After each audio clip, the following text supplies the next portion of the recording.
I'm in South Africa to find truth. In a country where farming is one of the most dangerous jobs on earth. The farmers are people.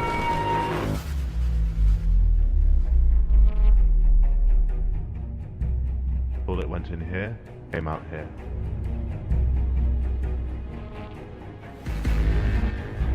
Where cities are crumbling.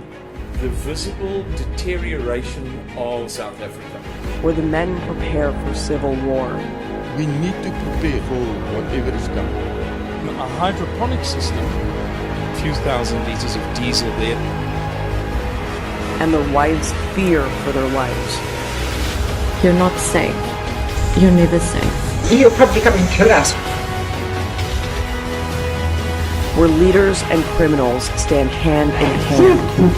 Everything that you own, it's ours. Our people are at war in farms now. It's without compensation.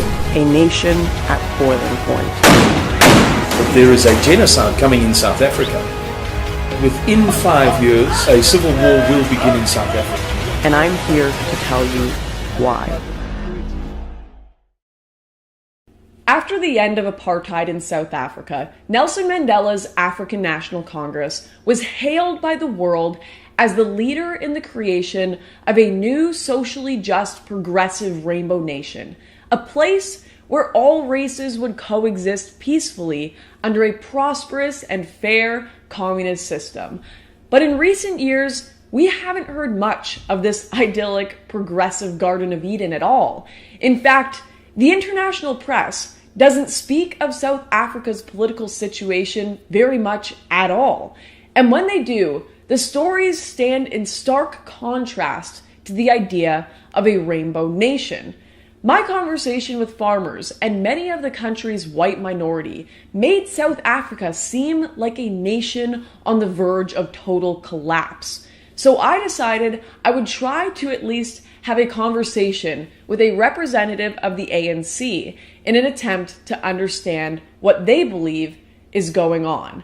Thabo Mokoena is a man that I've been advised is a powerful force within the ANC.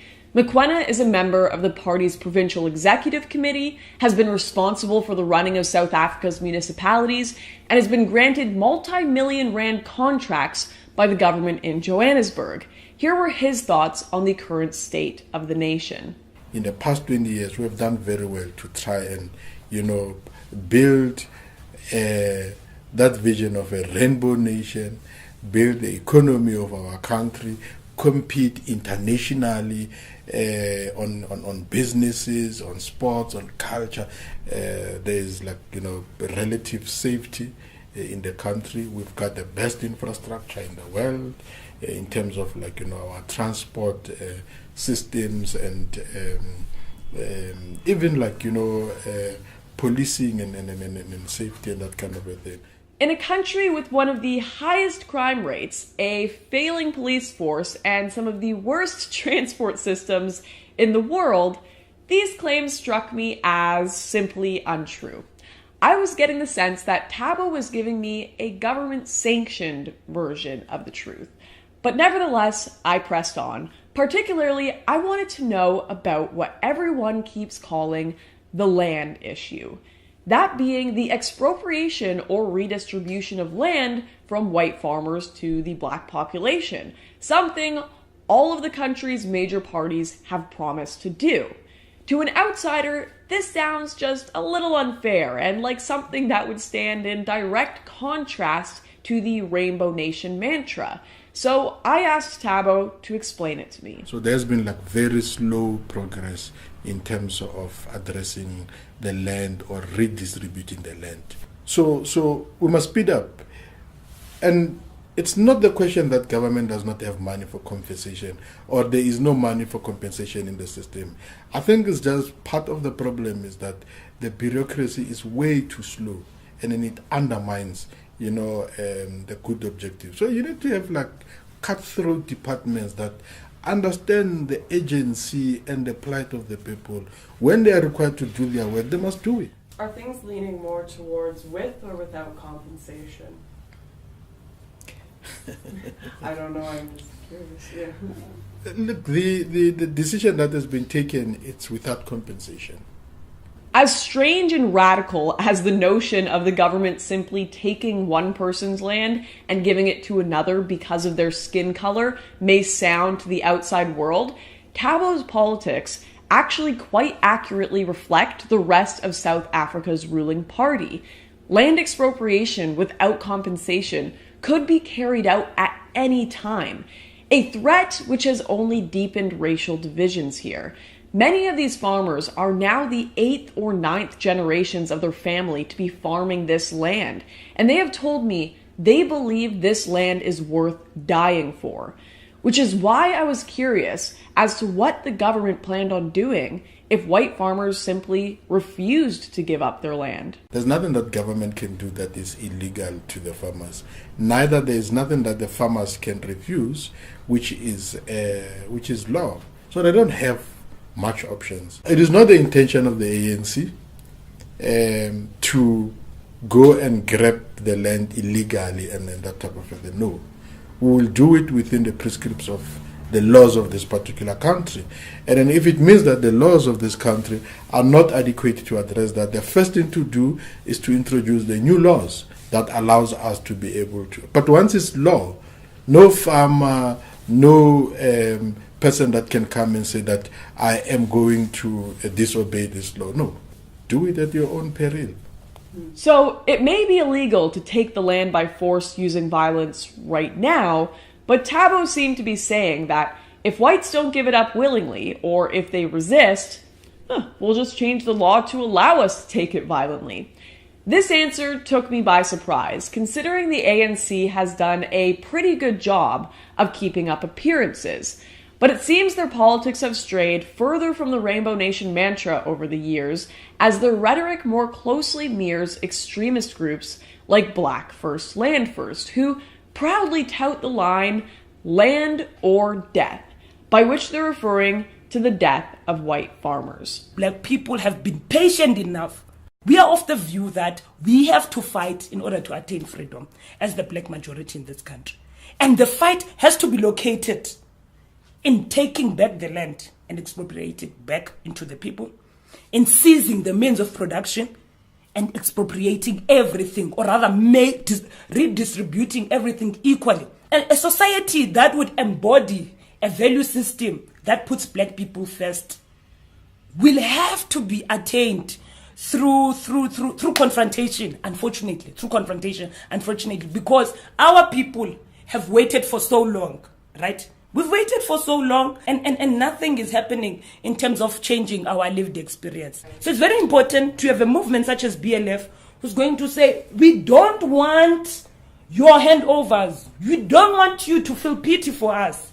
We are coming for you and we are going to get everything that you own. It's ours. Talking to South Africa's black political class, it's quite clear that the image of the Rainbow Nation we have been sold doesn't quite live up to its promise. In fact, many of the predictions about expropriation of land and civil unrest I heard from rural white farmers are actually echoes of promises spilling from the mouths of the politicians themselves. The question of war in this country is inevitable. It's definitely coming. We are going to fight. There's only one logical conclusion here. If things continue the way the ruling government, the activists, and the media are pushing them, and without a major change in the political establishment or serious intervention from Western media and charity, South Africa could very well be looking at a bloody future that will only culminate in almost unimaginable problems for the country. While I've been in South Africa, I've heard a number of heartbreaking stories, but there is one that struck me on a very personal level. I met Janine on my journey through the Karoo, where I've been listening to some horrific accounts of murder, rape, and robbery. Like many other white farming families, Janine's was torn apart in one of South Africa's daily farm attacks.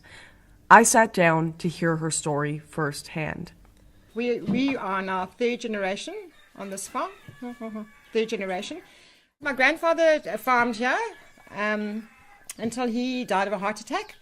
And then my dad inherited this portion, and his brother inherited the top farm, which my dad eventually over the years bought back. So it's been in the family for more than 100 years. I grew up here. Myself and my 3 siblings grew up here, went to school in Graafnet, which I'm sure you came through, and then went to study in Cape Town. And yeah, it was always our dream to come back, and it was always the intention to come back, not under these circumstances though. My dad was living alone. My mum was in an Alzheimer's home. Sorry, this is quite hard. Because we were so safe here, there was actually no handle on the back door. It was always open. And this security gate was right here. So my dad heard the knock on the door, opened the door, was shot in the stomach. Managed to get to the phone. Yeah, phone my aunt.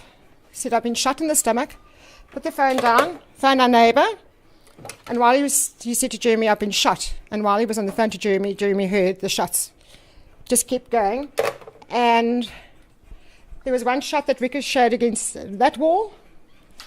All the time my dad's being shot. Back, arms, legs. And my dad slumped over this chair. Slumped forward over this chair. And he was shot in the back of the head here. Just execution style. In the back of the head. So it was 8. They found 8 cartridges. But 6... He was shot 6 times. So this is where my dad died. He was killed. Okay. I know, for what, you know. For what? He was a good man. He was an awesome man. And to shoot somebody 6 times, execution style. Gotta take a breather, please.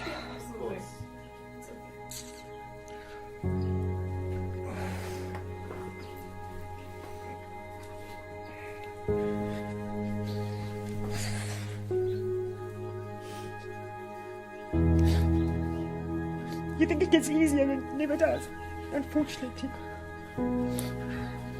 My dad was, and Louis will back me up, and everybody will back me up. My dad was the most loving person.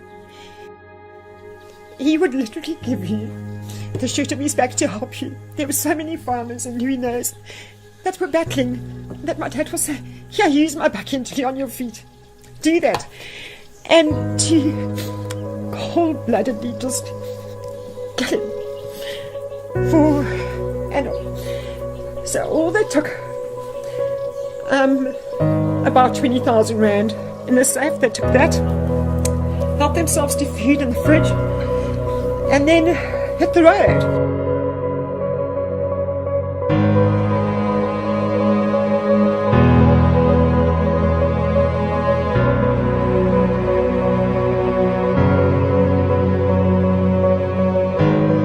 Janines' story is not especially remarkable, nor is it out of the ordinary.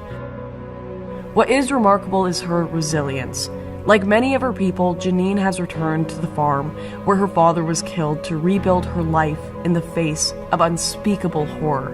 He's killed 2 people. He's destroyed 2 families. And he got 15 years. With these 15 years, he can sit for six years and he'll come back. And he'll probably come and kill us or kill another farmer because he knows how easy it is, that he's got away with it. So justice hasn't been served yet. These kind of attacks are not uncommon in South Africa. In fact, the statistics show a white farming family is attacked every single day.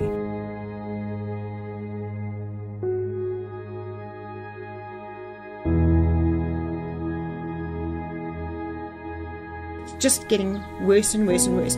And they're targeting the vulnerable, you know, the 65 plus. That's who they're targeting. And it is just going to get worse. And then the farmers are going to leave. They're going to have no choice but to leave. Are the government doing anything about this? No. Nothing. The government have done nothing. I haven't heard from a government official, not once, not at all, no phone call, nothing. So what the intention is, it remains a mystery to us. Janine and other families like hers have told me they are not convinced these brutal attacks are just random acts but that the South African government may very well be complicit in allowing them to happen as they continue their political agenda to drive out white farmers and take their land. With overwhelming agreement, unanimous agreement, has resolved that the expropriation of land without compensation should be amongst the mechanisms available to government to give effect to land reform and redistribution. That is what is important. Well, watching the crime rate skyrocket against white farmers and the government's rhetoric get more radical, I can only help but wonder how much worse is this going to get in the coming years.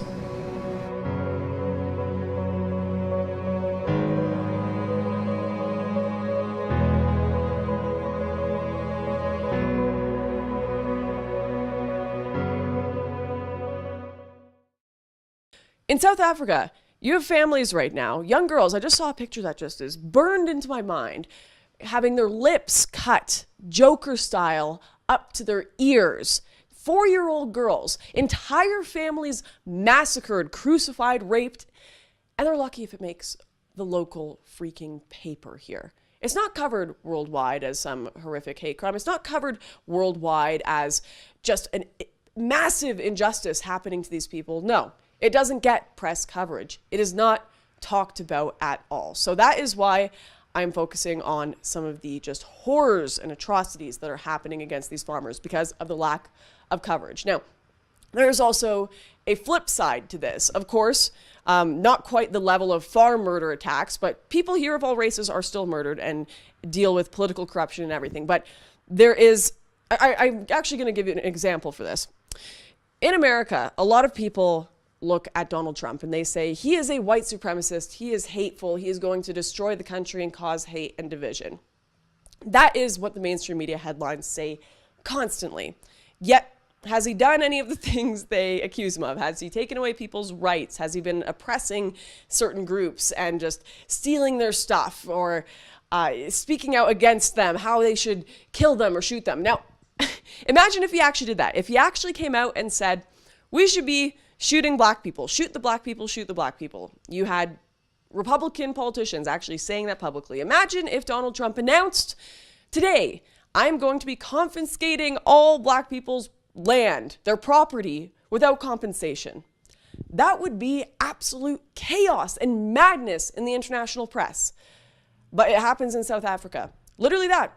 They say they are going to confiscate white land without compensation. And you have politicians going up and saying, shoot the boar, shoot the boar. Shoot to kill,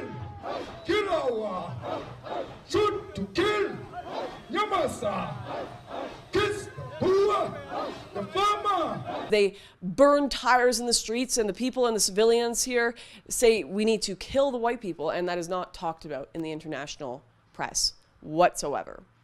So that two-prong approach of, one, it is mainly white people being attacked and marginalized by the government. They are about 8% of the population here. And it's legitimate discrimination. It's not like our ridiculous, what we call discrimination in America, where someone gets called a bad name and it's an international headline. No, here they actually even have reverse affirmative action. It's economic black empowerment, I believe, is what it's called, where a ton of whites have just been fired from their job because they're white. And they say, oh, you've got 8% of the population. Well, then you should only be 8% of workers in government jobs and jobs across the country. So there is actual discrimination happening here in South Africa against white people. And it's that two-prong. The mainstream media is ignoring it. They're ignoring the massive injustices happening. And the government is actually discriminating against these people and not in the kind of SJW sense. So I hope that clears up the air for some of you guys. It is certainly not that I think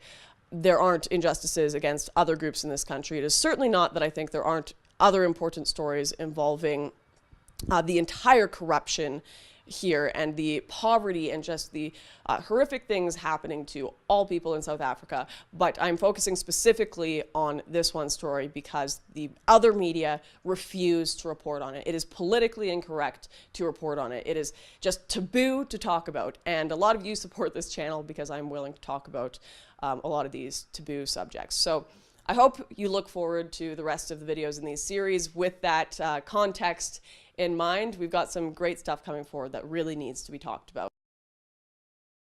One of the most insane things I witnessed when I was in South Africa was the lengths that people go to protect themselves and their homes. Luckily, I'm now back in the snowy tundra of Canada, where we lock our doors and maybe at most have a camera set up to deter burglary. And that actually works.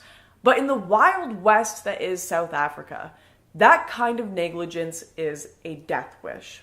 What was even more bizarre is I expected this kind of security to be limited to maybe rural farmers isolated on their property. But no, that wasn't the case at all.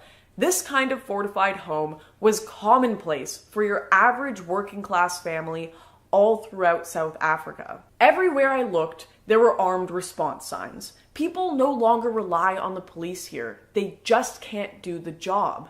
Many households instead have private security firms on speed dial. And in fact, many neighborhoods have armed patrols and security WhatsApp groups made up of residents in the area. One we spoke to said they check into it every morning just to make sure they're still alive and not harmed. It's almost impossible for me to convey just how low trust the climate is here and how on edge everything is. So maybe this example will do it for you. In South Africa, there are 3 times as many private security personnel than there are police and army combined. When people go to bed here, it's not just lock the doors. It's not just shut the blinds. It's double check that your barbed wire electric gates outside are locked, pull down the metal bars on your windows and doors, then walk up the stairs to your bedroom and then close the gate in front of your bedroom door, and then lock your bedroom door. In case the people get into your house, then also make sure to sleep with a gun on your bedside table or under your pillow. Here's what Dan Root, a political commentator out of Johannesburg, had to say about the issue. Life in Johannesburg mostly happens indoors. You move from one secure environment or one security complex to another, or you could move from a gated community to a shopping center, but everything is guarded. And we've probably built more walls in the last 20 years than there are bricks in the Great Wall of China. You know, if you move around Johannesburg, the thing that will strike you the most is that everything is walled in and electrified, and it's very difficult to cope with. I mean, there are coping mechanisms, and I think you can hire private security guards and, have smash and grab film on your car windows all the time. It's not that easy to live with. These security measures are a symbol of a country in crisis. A crisis that is changing the very culture in South Africa. When we talk about crime in South Africa, when we talk about farm attacks, when we talk about the black and the white populations, it's hard to really understand the climate here until you see it, until you've lived in it. People in South Africa do not live like we do in the West. And these security gates, these lengths that they go to protect themselves, are a symptom but also a constant reminder of just how fractured, just how damaged and tribalistic their society is. During my investigation into South Africa's farm murders, I've heard plenty of stories, but there is one woman in particular who has seen it all. Eileen de Jager is one of the famous Blood Sisters, a pair of crime scene cleaners who have dealt with the aftermath of more farm murders than anyone else. I wanted to find out if some of the more gruesome stories I've heard about could even possibly be true, and what the Blood Sister herself thought of the crime wave sweeping South Africa. You never get used to cleaning up crime scenes, especially farm murders. You don't get used to it. The torture that we find has been done on these farm murders are unbelievable. We found pieces of nails being pulled out. We found hands being removed from bodies. We found people raped, brutally murdered, babies, children, the farmers trying to protect their families, and there's just no stopping. The farm murders are brutal. Rolene and I went to this farm murder scene in the northwest, and we came upon this beautiful white house, and everywhere you looked was blood splatter. Since from where you walked in, there was blood against the curtains, the walls, the paintings, the floor, and you could see where two babies were murdered in the bathroom. So they were definitely attacked while giving the babies a bath. One of them actually survived and crawled all the way from the bathroom. He was about 2 years old. Crawled all the way from the bathroom to the main bedroom where the mom was murdered. She was dragged to the bedroom, raped and killed, and then the one baby was murdered in the bath and the other one got out and crawled. And he died there by her side. That was a very terrible one. Another one that stays with me is in Johannesburg, just outside Johannesburg. We had a farm murder where 5 people came in. It was arranged by their domestic worker. And they drowned the 12-year-old boy in boiling hot water. So we had to remove the skin from the bath as it was peeling off him in the hot water. That was a terrible scene. What's particularly bizarre about the crime in South Africa towards white farmers is much of it is played off as simply robberies gone wrong. But one has to wonder how you can accidentally torture an entire family, accidentally cut someone's eyes out, or accidentally rape them for days. The crimes in this country seem to take on a far more wicked nature than those in most of the world. It's not about robbing or stealing. It's been classified, especially on the crime stats as well, that it's attacks or robberies, burglaries. But because there is no statistic for farm murders currently in South Africa, the brutality of the farm murders in South Africa is undescribable. The things that you see on farm murders, the torture, the time it took to do the killings, the brutality and the ongoing torture is unbelievable. People's eyes are being removed, parts of their bodies, limbs, being raped with objects, not even by themselves. I think if you look at the worst movies ever made, it's not really a patch against what is really going on there. I wanted to find out what could motivate such gruesome attacks, but given their sensitive work with the South African police, a state-controlled force, Eileen made it clear she wasn't able to answer certain questions. 90% of the increase we found is due to unemployment, racial discrimination, and there's no hope. If you don't start your own business in South Africa, where are you going to work? There's no work. Racial discrimination against who, if you don't mind me asking? I have to be careful. Yeah, because I have to be a little bit careful. We work very closely with government. Racial discrimination against... No, it's okay. We have to be so careful. Even if she couldn't comment on this, with the government nearly ignoring the issue altogether, and certainly not releasing research on it, one can only speculate on motives. But one thing that is becoming certain is that things are getting worse. They started weekly.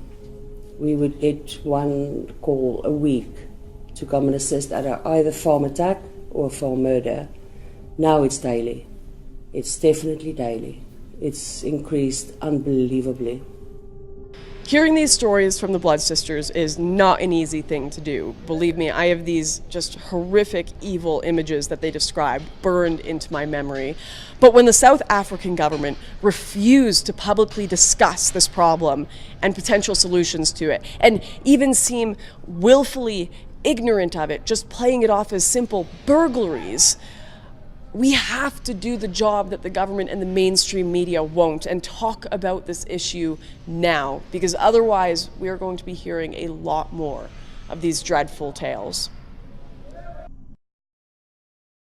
It's often said that hard times build strong men, and I've never seen that so in play than in the lives of South African farmers, who prevail through drought, through crime, and the threat of government seizing their lands. But through all the stories I've heard from these strong men, I couldn't help but think of their families. Every day these farmers go out on their land for long hours, often leaving their loved ones at home. And given the horrific nature and increasing frequency of farm attacks, I wanted to hear from these women about what it's like to be a South African farm wife. In this country, if you're living on a farm, you're not safe. You're never safe. You've got to lock yourself up at night, especially if you're home alone. Just to sleep easy, I just lock the gate, get the gun out, put it on my bedside table. Otherwise you don't fall asleep, you just sit in stress and you can't fall asleep. I sleep with the gun next to my bed at night in case someone breaks in and maybe tries to murder us or steal something. It gives me a lot of anxiety and it makes me feel uneasy about raising a child in this country. I've been thinking about moving to maybe New Zealand or somewhere where it's safe, but then you lose your your religion, your culture, your family, your friends. One of these women, in fact, had already seen a farm attack take place at their home. Miss Haas and her children were there when her husband was attacked and shot in the face.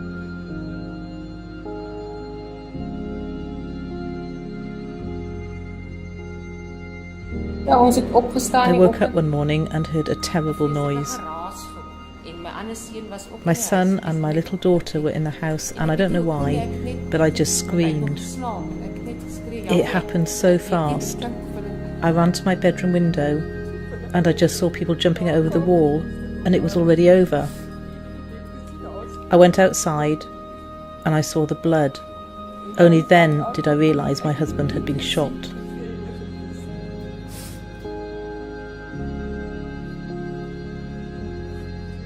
The marks are still on the wall.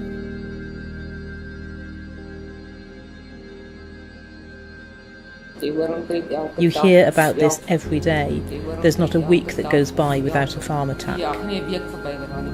My husband survived the attack, but others are not as lucky as us.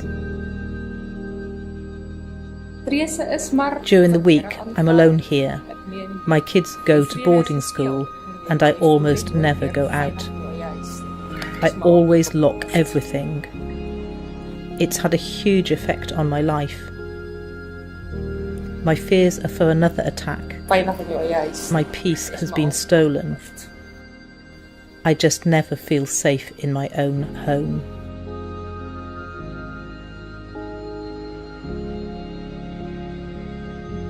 Despite their husbands' best efforts, these women often feel isolated. Isolated in their homes while their husbands do the work necessary to provide for their family. Isolated in a country where the rate of attacks is growing and the government doesn't seem to care to solve it. And isolated from the rest of the world, whose lack of attention to their stories only drives their fear deeper. So as a result, they live lives behind barbed wire, gated windows, and electric fences. South Africa's white working class is going through an intense crisis. In the last 2 decades, the number of whites living in poverty in the country has been increasing steadily. With the ruling African National Congress introduction of Black economic empowerment laws that seek to place Black workers ahead of ethnic minority workers, many white South Africans have fallen on hard times, finding themselves living in what are colloquially known as white squatter camps. After hearing about an orphanage that was cut off from its financial support for being too white, I visited one such site to find out what kind of life many white South Africans are being forced to live. Yeah, well, the place is about people that haven't got place to stay, that stays on the street. So we help them, and especially women that is abused with children, and we help them with that. That is what we are doing here. So, and from the public side outside, we don't get any support. So the men here, we are working. We love to do it because, especially women and children, they don't get any support from the government. We don't get anything. We haven't got power or lights, electricity we haven't got here. There's this one guy staying here. Look at this room. One guy. If this didn't exist, where would these people go? They will be on the street. This squatter camp just outside Johannesburg is one of the many across South Africa and is home to some of the country's most disadvantaged people. It is built on the site of an old dumping ground and is home to around 60 people, most of whom are children.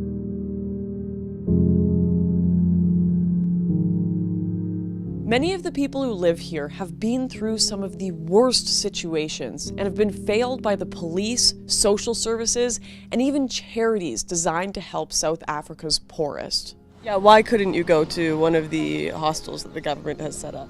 Because of the skin color. Yeah, and yeah, it's not, well, we just help white people, yeah. Because there's no other place that does it. You know, if you go to, there's many places I know, Jesus Disciples, Manger, those places, they take blacks and they put the whites out, you see. So, yeah, that's about it. So wait, there are places here that will only help blacks but won't help whites? Yeah, that's true. Can you tell us a little bit more about that? Like, people find that a very bizarre idea in America. Yeah, I don't know how to say it, it's just the racism going around. I'm just here to get my life in order and try to give my daughter a better life. Were there any other places you could have gone other than here? No. Why not? Nobody else didn't want to help. I've tried a lot, and at the end of the day, Uncle Kubus was the only one that took me in. Are there no government programs? Nothing. This is the only place who could help us with place to stay and things. They are the only ones who helped us with it. No one else wanted. If it wasn't for them, I would have been in the streets. I want to sleep with my wife and my kids on the street. That's it. There's no one who can help us. Because this side of the earth it's bad for us. And I'm not lying, it's bad. No one can get jobs around here, we're suffering badly. Well, where we lived, things were very dangerous. The one day, there was black people walking in the street and they shot through our windows. And I went and the police did nothing. You can't even walk in the streets around. At night, during the day, they always rape you or they beat you up. They're swearing at you in the language. They know you don't know the language, but they will come and swear at you, breaking you down around you. You don't feel like a person around you anymore. So they're making sure our people, we don't have a life anymore. They will make sure about it. Have you tried to look into leaving South Africa? If I can get a chance, I will go. If I can get a better life that side of the seas, I will go. Me and my 2 kids, I need a life to make for them. In fact, the people here are often refused help based solely on their race. Miss Grace, the de facto mother of the camp, told me how one resident was refused treatment at a hospital because of his white skin, while others were refused a place at a local school for the same reason. In fact, the school asked how many black people were at the camp before refusing based on the fact that there weren't enough. He told on the TV, on the news, shoot the Boer, kill the Boer. What we are like, just living also, we are also human beings. We also got a life, we are like human beings just like them, just the color in the language is different. But why are they against us? Even black kids were beating my kids up, my 5-year-old. Told them this is not for you anymore. South Africa, it's for ours, for them. And that's why we're like this. I don't want to give my kids a life like this. I want to give them what they need, and I can't. I'm fed up with this country now. So without this place open, where would these kids be? They will be on the streets. This camp isn't like the refugee camps that you see across Europe for illegal migrants. The people here are largely women and children. They want to work. They haven't illegally crossed any borders, and they're trying to do things right. Yet they live like this within their own nation. And while the world touts their love for refugees, because of their skin color, the white minority in South Africa has been forgotten.